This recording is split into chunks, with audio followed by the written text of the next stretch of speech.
Witajcie, dziś przychodzę do Was z super szybkim przepisem na surówkę do obiadu. Jest bardzo smaczna i pasuje do wielu dań. Będzie to surówka z kapusty pekińskiej. Będziemy potrzebować do niej główki na dużą porcję. Do tego 2 średnich marchewek, jabłka. Dobrze by było, gdyby to było bardzo kwaśne jabłko. Jeżeli nie macie kwaśnego jabłka, to dodajecie jabłko i łyżeczkę soku z cytryny. Pół puszki kukurydzy, pół pęczku szczypiorku, 1 łyżkę majonezu, 2 łyżki śmietany lub jogurtu naturalnego, łyżeczkę cukru oraz sól i pieprz do smaku.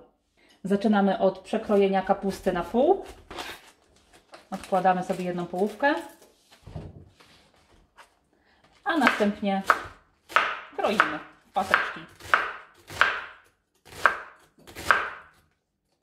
Przy korzeniu możemy pokroić na cieńsze plasterki i samą końcówkę odłożyć, jeżeli ktoś nie lubi twardych części.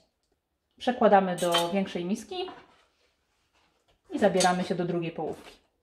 Przekładamy drugą połówkę. Do miski ścieramy teraz jabłuszko.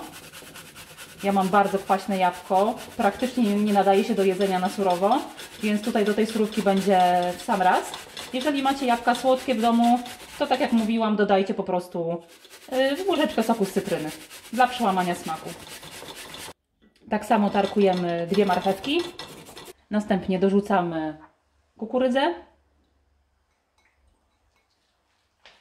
posiekany drobno szczypiorek. Słodzimy łyżeczką cukru. Dodajemy łyżkę majonezu. 2 łyżki akurat śmietany.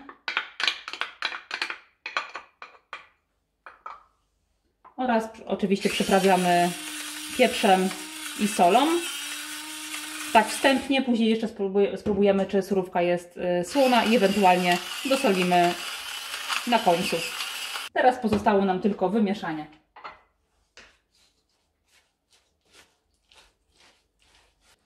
Suróweczka jest już gotowa. Przygotowanie jej zajęło dosłownie 5 minut. Oczywiście najlepiej smakuje, gdy przeleży około godzinki w lodówce, ale nie jest to konieczne.